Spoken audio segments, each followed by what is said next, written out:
In my opinion, yes, you should definitely start with a risk assessment for AI. Like as soon as like you know what your architecture ultimately, like you've decided on this architecture, this is what you want to build. Let's just do a risk assessment to see like, if we built it this way, here's what would exist. Here's how we might be able to build it instead to mitigate that risk. And then so you can avoid all of this tech debt. So like one thing I'll see too often is that like companies will want to use a certain like API to call different frontier models. But some of those APIs are not HIPAA compliant, for example. So if you built your entire application off using this API or using this provider and they're not HIPAA compliant, and you're trying to sell in a different regulated healthcare industries, then guess what? You have to start over or use something else. So it's really important from that perspective just to save time on your engineering resources, which are so precious. Time is precious, and time is money too for all of these like expensive engineers that you have.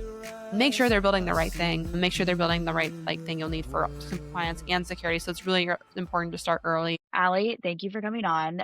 Really excited to chat with you. Obviously, we've been working together for a bit now, and you have a really interesting background. You've built a couple things now, so excited to chat with you. Let's start with maybe your background and kind of what you've been up to the last few years. Obviously, you've kind of transitioned from software engineering to more like security focused engineering, and then founder, and you've done it all really. So I'll let you kind of intro yourself. Yeah, thanks, Hannah. It's been awesome working with you and super excited to be on your podcast. As you mentioned, I started as a software engineer, and then I ended up at Transform, which was a startup based out of like San Francisco, and they needed me to help advocate for their security posture and sales cycle. So I did a lot of like the security and go-to-market angle as well as like back-end engineering for them.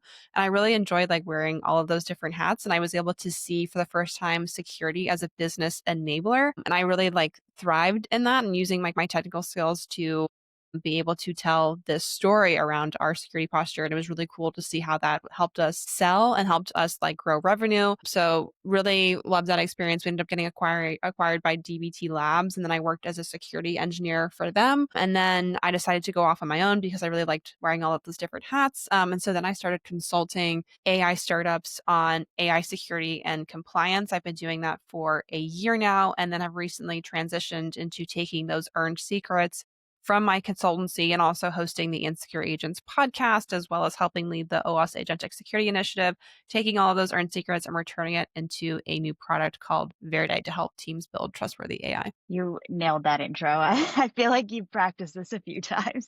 You're probably used to saying it being on your own podcast. I'm interested in like, how did you kind of discover this interest in trustworthy AI? And like, that's something you've talked a lot about, obviously with Growth Cyber and now building Verde. One of the pieces that you mentioned, which is something that we talked about a lot about at my previous companies in security, is just it's a enabler, and it can actually help grow your business rather than be a roadblock. And we just had a friend of mine, Steve, on, he's an attorney. And I think a lot of times people think, oh, lawyers, they say no to things, they're a blocker. It's kind of a similar vibe with security, but it's really, I think in the last few years, shifted a ton to become, oh no, it's actually this positive thing that can help unblock things and grow revenue ultimately. So I'm like curious how you kind of came into that and really discovered a love for it. Yes, I think this goes back to my experience at Transform, where I saw how if we were able to demonstrate like real trust to our customers, we were more likely to get the sale and we're more likely to get a customer that wanted to stay on and renew with us. So trust is not something that like you demonstrate one time. It's a continuous thing you have to prove over the duration of your time with them as a customer.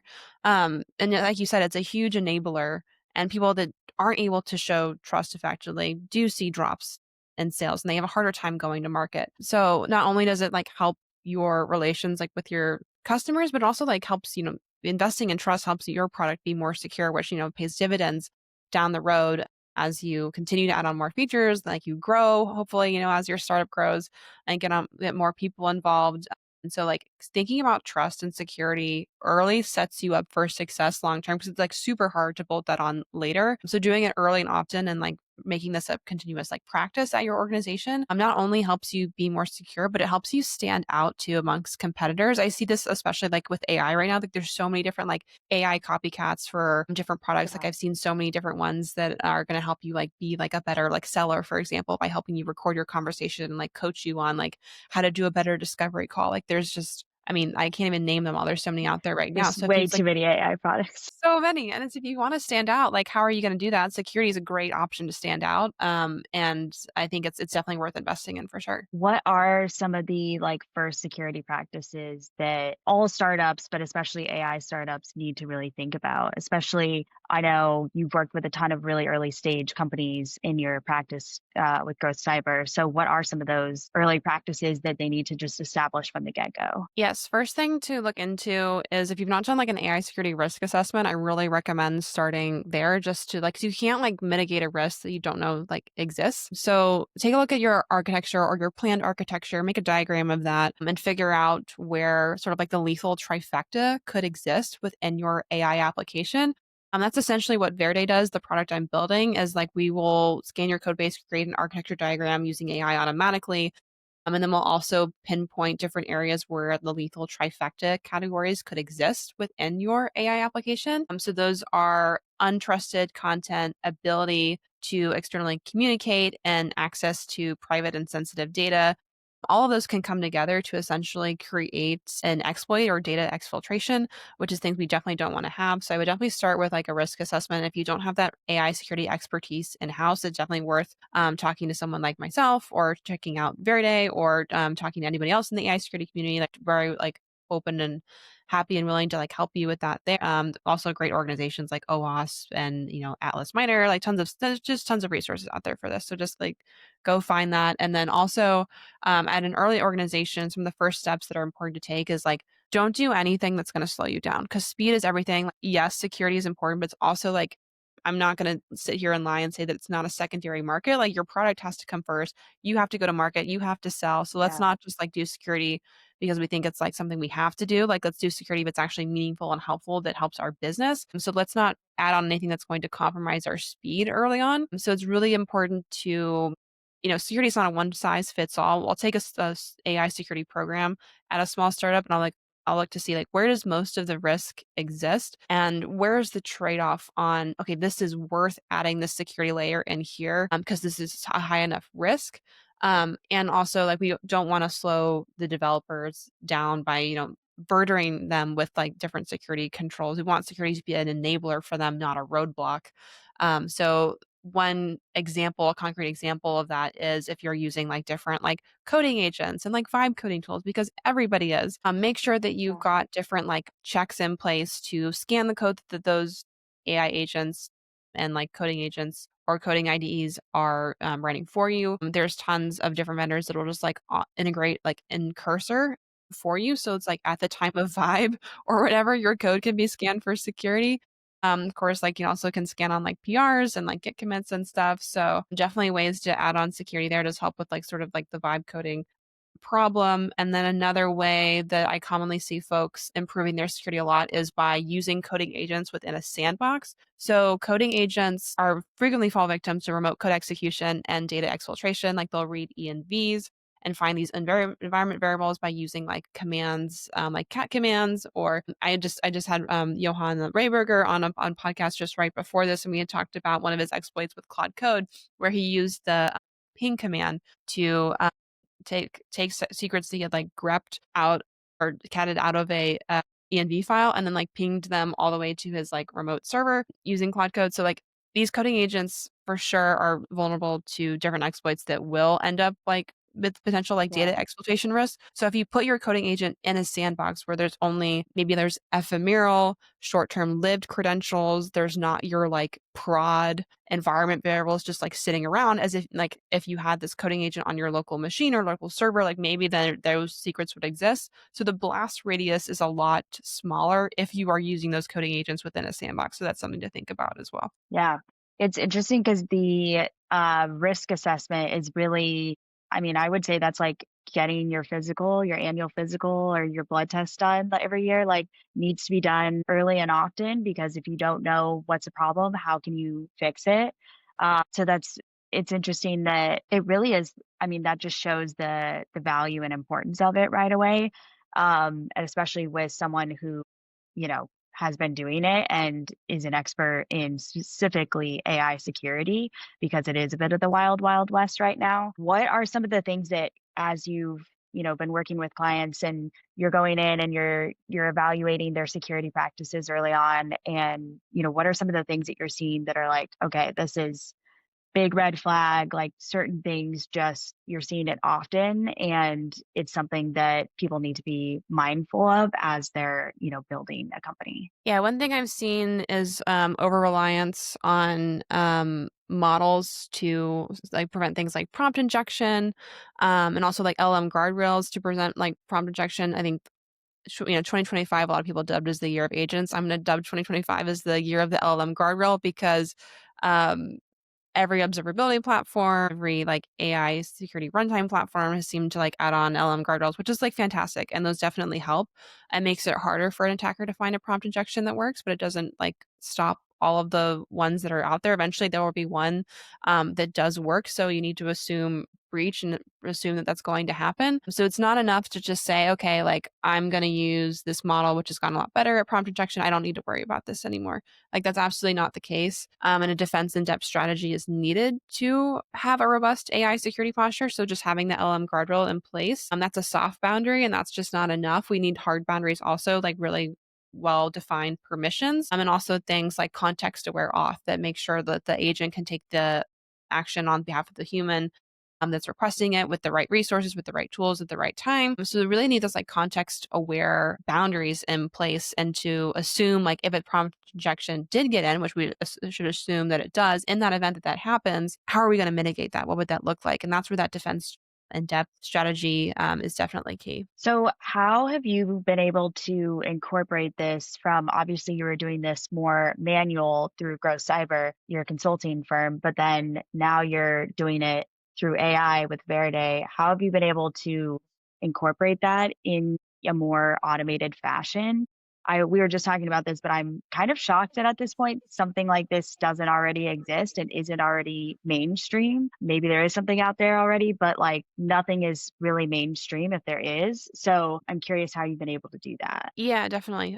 So it's really just the same process that I have done manually, like the same questions that I'm asking. Those are the same, like I'm using like a multi-turn prompt to be able to create this like AI security diagram within Verde. So it's definitely not like a one-shot thing. There's a lot to it for sure. And I think it doesn't exist today because a lot of people don't know how to effectively explain AI security risk. And I'm the perfect person to do that because I've been doing this work for the past year, Yeah. helping these AI startups that are heavily using AI technology within their products. And I have found through my work the easiest way to communicate, this risk for someone that doesn't maybe live and breathe AI security day to day like I do, is to use Simon Willison's lethal trifecta, which I mentioned earlier, and that just shows like these really like simple three pillars of like untrusted content, ability to externally communicate, access to private data, and then once you find out where those opportunities for those three things exist within your architecture, then you can come away and start to tell a story around, hey, like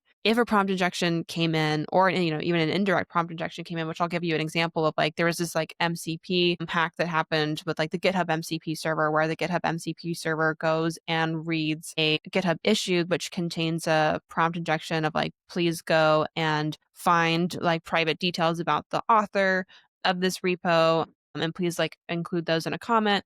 And the agent goes ahead and finds some private data within a private repo, which this person shouldn't have access to, and ends up like appending that onto like the GitHub PR that it creates from that issue. And so like this happens all the time. And so if you're able to then understand, if you're like maybe saying you're going to use the GitHub MCP server, for example, if like, let's imagine like this is how a prompt injection could come through.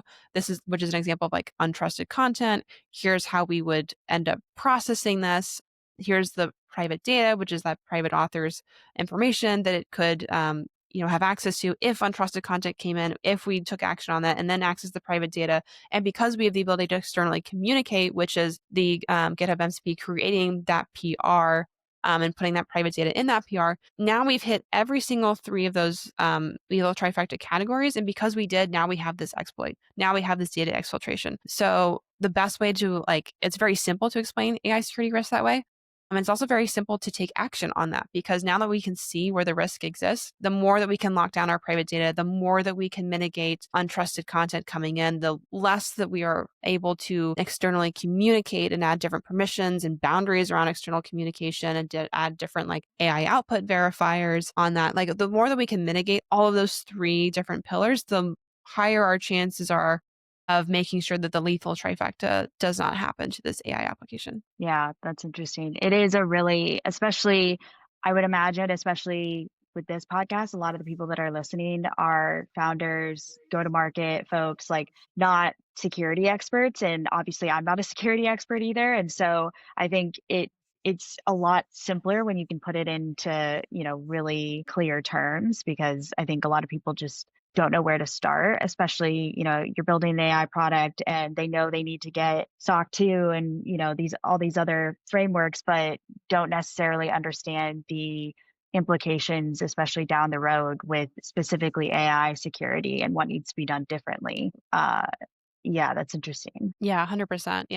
I'm seeing a lot of people pursue the different frameworks that are out there today, like SOC 2, for example, and some of the AI ones like NIST AI or MF or ISO 42001, and they'll still have trouble with AI security questionnaires that they get because if they just do SOC 2, there's nothing in there about AI security, so they won't be able to tell a convincing story when they go to market and they get asked about their AI security posture. They won't be able to articulate that. And then even with some of the ones for example, a lot of those start with a AI security risk assessment, which is kind of what I was talking about hey, let's scan the code base and create this architecture diagram and figure out where the lethal trifecta exists and all that. If you don't have that experience in-house to perform that AI security risk assessment well, and you don't know what to look for, then everything that follows downstream and during that framework, during that exercise, stems from that risk assessment. And if you didn't find the risk, then you can't go and mitigate it. And then that framework and that attestation that you're going to create from that, it carries less weight because you didn't find the right things. Right. Yeah, exactly. So with Verde, how exactly does it work? How long does it take? What's kind of maybe you can go into more detail on the product. Yeah, for sure. So when you first sign up, it does a code scan, takes anywhere from a few seconds to sometimes maybe 5 minutes or so. And then during that time, you're onboarding anyway onto the product. So hopefully you don't really notice that time window. But yes, and we also scan on a predefined interval, which you can change if you want to, of how often we're scanning your code base. Cause obviously code changes all the time. LLMs change even without code deploys. So it's really good to always be continuously evaluating and generating this AI security risk assessment. It's definitely not something you should do once a quarter or even once a year. It should be something you're doing probably once at least every few days. And then from there, once we have found where AI security risk exists within your application, we will create a custom list of tasks that have a unique order of operations unique to your business and your AI application to make sure you're tackling the things that have the most bang for your buck essentially. So if you have an application that has I don't know, access to your email inbox, for example, and then it's going to go and create linear tasks from things that come in through your email, we should for sure be thinking about context aware auth and making sure that we've finally scoped this agent to only be able to access the emails it needs at the right time. If it's going to go read files or do code execution based on things that it found in the emails, let's throw that into a sandbox. Any high risk functions like that should be done in a sandbox. We talked about that earlier with coding agents, making sure our blast radius is smaller by putting this into an isolated container or sandbox. And then some of the other common ones too are adding those AI outputs and input validators to make sure we're handling anything that's untrusted that comes in and out of the application in the right way. Also, there's going to be different tasks in that in Verde for different parts of your tech stack that may be different from other people. So for instance, if you're using closed source models will help you there's some external resources out there that help verify the trustworthiness and reliability and different ratings on those closed source models. And then but if you're using open source models, then you have the ability to go and scan those models because they exist openly. You can get the AIS bomb from Yeah. them. You can do model scans for deserialization attacks where it's as soon as you have the model and you deserialize it, then it could potentially like exfil secrets by running those algorithms. So like doing a quick like model scan if you're using open source models, that's really important. So it's definitely like it's unique to you and your application, and we'll use all of the work that you do during those tasks to showcase that work within a public trust center, which you can make it public if you choose to. And so then you can tell this really compelling story of like, hey, I found exactly where the AI security risk existed within my application.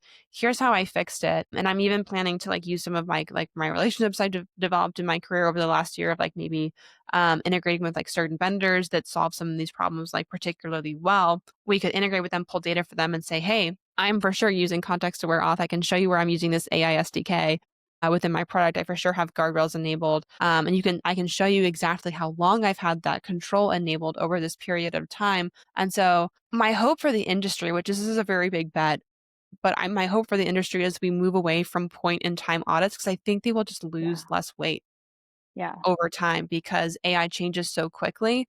And why would I go pay like 30K to an auditor if I can go to a Verde Trust Center and see with my own eyes and see like the data behind it? Here's this technical control that's been in place for the last like, 60, 90, 100 days or however long this like product has been around. And I can go see it with my own eyes and see exactly how long that they've been doing this versus this very like point in time attestation for like maybe a year ago or over like a 30, 60-day period. They had this enabled then, but I have no idea like how their tech stack has changed since then. And I have no idea if they're still doing any of these things. So I really think that, especially with AI, we might move away from those point in time and very expensive audits. I think Yeah. there's a better way for companies to evaluate and also demonstrate AI security risk. Yeah. Both in terms of the uh remediating any issues and mitigating issues going forward. It's kind of like, I mean, I feel like pretty much every industry is kind of going to that, away from the point in time to constantly. It's kind of like, why would you go to a doctor once a year and get your heart rate tested, or your body temperature, heart rate variability, when you could wear, an Oura Ring, Apple Watch, Garmin watch, and be tracking that every single day, all day, every day.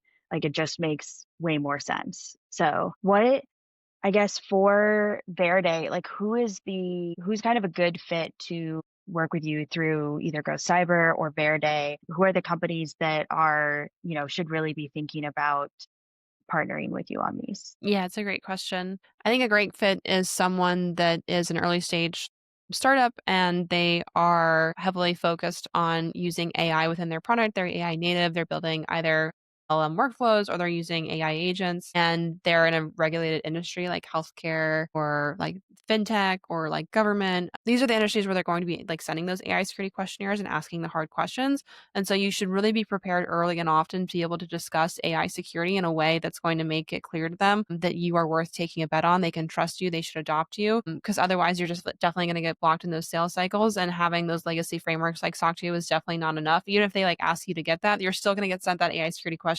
So best to be prepared often and early. But also like a huge reason to use like Verde is like, Verde is going to help you build trustworthy AI, but trustworthy AI is so much more than just a security problem. I'm very close to the AI engineer community. I've been to a bunch of their like conferences and done like a how to build trustworthy AI talk with them on further one of their online tracks. And that community is fantastic. And through that community, I've definitely seen people really like want to focus on reliability and like performant AI as much as they want to build secure AI. So that trustworthy like word, there's different subsets of trustworthy and for AI in my opinion. One is security, but also we need reliability, performance. And so doing some of the tasks that Verde will give to you to do will not only make you more secure, but it'll make your product more performant, more reliable, and also ultimately like more secure as well. So it's definitely like not only a security investment, but it's also an engineering investment as well. And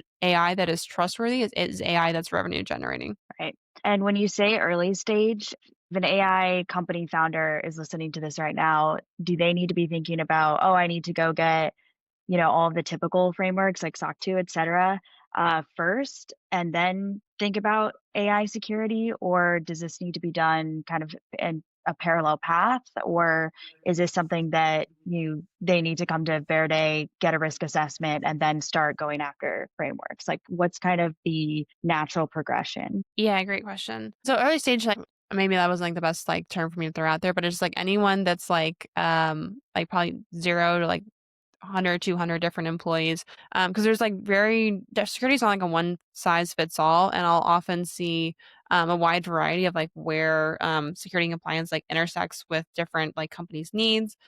But it really depends on the company themselves and the industry that they're in and who they're selling into specifically, what order of operations they should take. In my opinion, yes, you should definitely start with a risk assessment for AI. Like as soon as like you know what your architecture ultimately, like you've decided on this architecture, this is what you want to build. Let's just do a risk assessment to see like, if we built it this way, here's what would exist. If here's how we might be able to build it instead to mitigate that risk. And then so you can avoid all of this tech debt. So like one thing I'll say too Yeah. often is that like companies will want to use a certain like API to call different frontier models, but some of those APIs like are not HIPAA compliant, for example. So if you built your entire application off using this API or using this provider and they're not HIPAA compliant, and you're trying to sell into different Yeah. regulated healthcare industries, then guess what? You have to start over or use something else. So it's really important from that perspective just to save time on your engineering resources, which are so precious. Time is precious, and time is money too for all of these like expensive engineers that you have.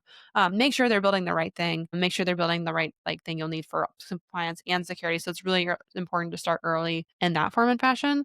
But to then answer the question on like which frameworks to go after first, it just really depends on like who you're selling into, what their needs are, and like ultimately, like I don't see a ton of value in SOC 2 for AI security startups. It doesn't mean enterprises are going to stop asking you for that. Like change Yeah. takes time. If we do move away from these point in time audits to something that's more meaningful, that's not going to happen overnight. So like there may be a reason with like, hey, let's go after SOC 2 first just to check that box.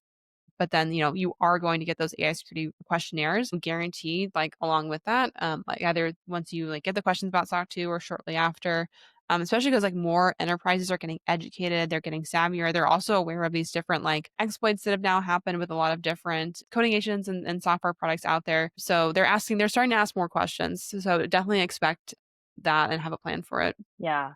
What do you think is kind of a healthy security maturity curve, as if you talked about early stage, what happens kind of beyond that, and what does that look like? Yeah, definitely. I think one of the key maturity like indicators for a small startup is when security transitions from like not just one person's job, but the entire company's job. So it's a big like culture shift, right? So like if you've got like one security engineer or like it's your VP of engineering or your CTO, like, they're gonna go Yeah. patch all of the different vulns that some scanner finds or whatever. Eventually, that's not going to scale. There's going to be too many. Like, not one person can go ahead and do that. Security needs to be a culture mindset of like, hey, like security is everybody's job. Here's the different like rules for how we use coding agents here at this organization. Here's our SLAs for vulnerability patching. Like here is how often we have agreed on using Verde, for example, to like scan for like AI security risk. And then here's like how we prioritize the findings. This is like our order of operations here. So having those like policies in place is like something important. And then also just like making sure that it's just not one person that is handling the security responsibility at an organization. Yeah, it's kind of like if a lot of companies will write down their mission, vision, values, and if it's not thought about mindfully and written down, it's probably never going to happen. And like same thing with New Year's resolutions. If it's not written down, like is it really going to happen? So that the culture piece definitely makes sense. I know we're kind of coming up on time here. A couple kind of like rapid fire questions. What are some of the most overhyped like AI security concerns right now? Yes, definitely. I already mentioned it, but I think those like LM guardrails are kind of like overhyped of like, hey, like let's just add these guardrails in place or like let's use like the latest version of this model and then we'll just be like safe from prompt injection. Absolutely like not true. I think a great example is some of the research that Zenity published recently around Open AI released their like agentic browser, um, or like agent builder kit, one of those two.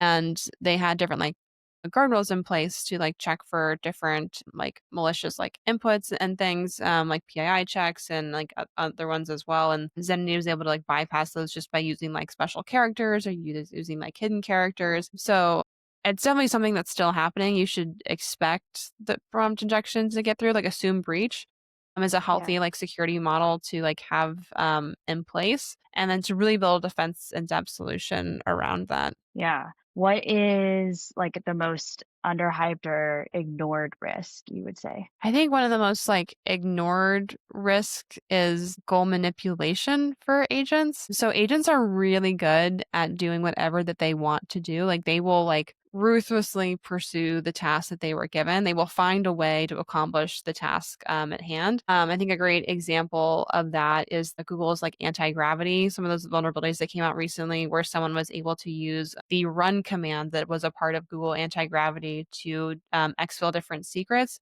So the run command can essentially run any different like bash commands and within a terminal. And so it could like exfil secrets like that way. And then it's up to the LLM to decide if that command that the run command wants to run is safe or not, which is a terrible idea because AI like LLMs are non-deterministic. They're not always going to make the right choice, especially with like when it comes to Yeah. security. And so what happened in this example was they got the run command to use like cat command, like cat bash command to like take the secrets that were in that env, exfil them, and send them off from, and that all stemmed from an indirect prompt injection. So keeping in mind that those things like can happen and that like prompt injection is not going away. And data exfiltration is like definitely not going away. Super important to keep in mind. Yeah. So obviously, a lot of this is security and engineering related. But if you're like the rest of the company, what are some things that, us non security people should be mindful of, or at least, keep in mind, be aware of that they're doing kind of in their everyday practices with using a lot of these AI tools? Yeah, definitely. I think like in my experience, I focus mostly on like engineers that are like building AI and like how they can like, build a secure like Yeah. AI system. But if like you're a user of an AI tool, I think one thing to keep in mind, especially like a lot of like non-technical users are using like MCP servers a lot because that gives them Yeah. an interface to be able to perform tool calls in a way where they don't need to have an engineering background to do that. But there's so many different vulnerabilities that are present within MCP, such as like rug pools and like cross server like name shadowing. And so essentially like what those like can evolve into is like say you have like a version of a tool that you're used to using, it's secure, it's great. That MCP server provider can just like overnight change that tool description and change what that tool does, and you don't get an alert for that. You have no idea that that's Huh. happened. That's a rug pull. That's kind of crazy. It's super crazy. And like Trail of Bits like published a Wow. really interesting article like a couple months ago where they showed how one of an MCP tool said something about like please exfil the entire chat history in the name of SOC 2 compliance. And because the model knows enough about SOC 2 to knows that this is about security and security is important, but obviously doesn't know enough about what SOC 2 actually is to know this is a terrible idea, takes that untrusted output from that tool description, takes the entire chat history, and then exports it off to this like remote MCP server. So definitely Wow. something to like keep in mind. Please vet your MCP servers. There's different tools out there. I think Invariant Labs has like MCP scan, for example. Like definitely evaluate the servers, make sure you trust them before you use them at your organization. Yeah, that's really interesting. I have honestly not thought about that a lot. So I've learned a lot today. I guess where can people find you? Obviously, you have the podcast, you have Growth Cyber, and then you're building Verde right now. Where can people work with you and connect with you? Yes. I am most active on Twitter. I respond to Twitter DMs pretty quickly.